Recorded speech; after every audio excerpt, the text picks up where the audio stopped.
An overnight Russian bombardment on Friday designed to keep Ukraine in darkness.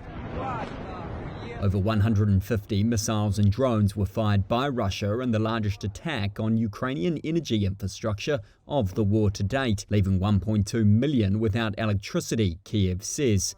The country's largest dam in the southern city of Zaporizhzhia engulfed in flames, though the state hydropower company said there was no risk of a breach.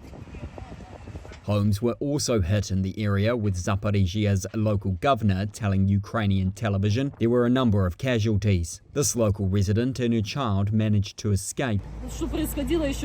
There were a lot of explosions after the first one. There was so much flying overhead, you couldn't believe it. I had only one goal, to make sure my child was alive. I rescued him from the rubble.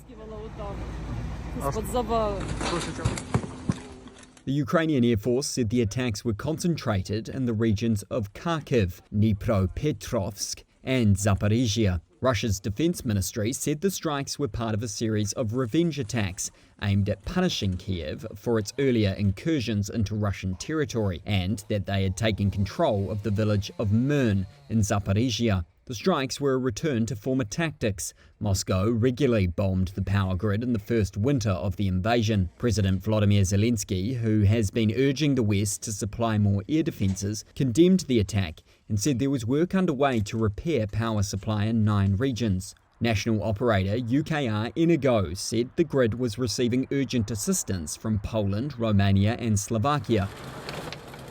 Over 700,000 of those without power are in the eastern Kharkiv region as generators keep the city running and queues formed for water and fuel. The local supermarkets network unscathed by the attack, allowing residents to stock up. The International Atomic Energy Agency said earlier Zaporizhzhia's nuclear power plant, the largest in Europe, had lost connection to its main off-site power line, but has since been repaired. Ukraine's largest private energy company, DTEK, said some of its thermal power plants had been hit as well.